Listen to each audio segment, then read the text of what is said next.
तो दो चीजों में से चूज करो, लव मैरिज या फिर अरेंज मैरिज। मेरे ओपिनियन से जाओगे तो लव मैरिज। क्यों अरेंज मैरिज सही नहीं है? मेरे हिसाब से तो नहीं है सही। क्यों? क्योंकि जिसे आप कल तक जानते नहीं थे, जिसके बारे में आपको कुछ भी नहीं पता, जीरो, उसके साथ शादी के अगले दिन ही तुम सो रहे हो, सुहागरात जिसका नाम देते हो, और आपके घर वाले भी आपको सपोर्ट कर रहे हैं कि चल भाई इसका सुहागरात का वो मनाते हैं, आपके लिए बेड सजाते हैं। सुहागरात में होता है ना, हिंदू धर्म में बेड सजाते हैं घर वाले सब। सुहागरात का रस्म होता है।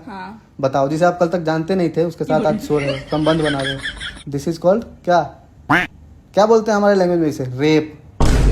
जिसे आप कल तक नहीं जानते उसके साथ सो रहे हो, क्या हुआ ये?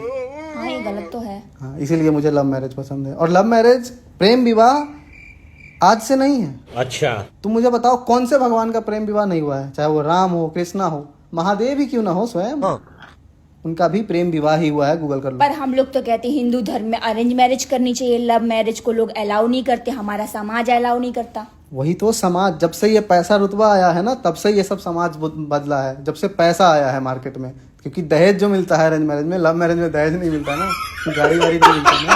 अरेंज मैरिज इसलिए बनाई गई थी ताकि दहेज मिल सके। और क्या, इधर से लड़की वाले की तरफ से, जैसे लड़का वाले की तरफ से डिमांड हो, उधर से वो डिमांड हो। सबसे ज्यादा दहेज ही चलता है अरेंज मैरिज में। लव मैरिज में सुना है तुमने कभी दहेज मिला? मुश्किल से ही मिलता है 1-2%। हाँ, नहीं मिलता।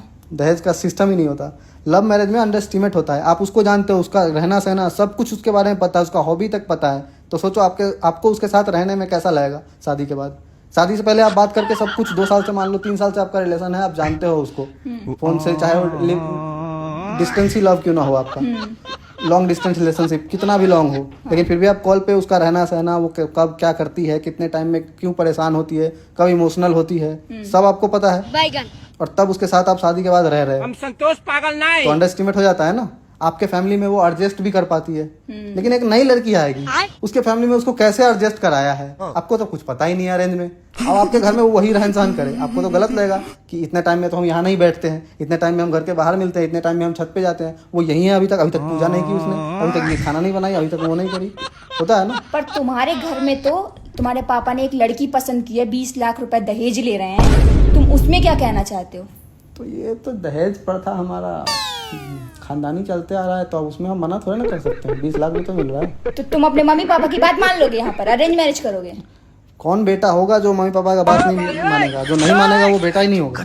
तो अभी जो आपने इतना लंबा भाषण दिया लव मैरिज पे कि लव मैरिज भगवान करते हैं, सब लोगों ने किया है, और ये जो अरेंज मैरिज है वो हम लोगों ने बनाई है, तो अब तुम्हारा सब गायब, तुम अरेंज मैरिज करोगे?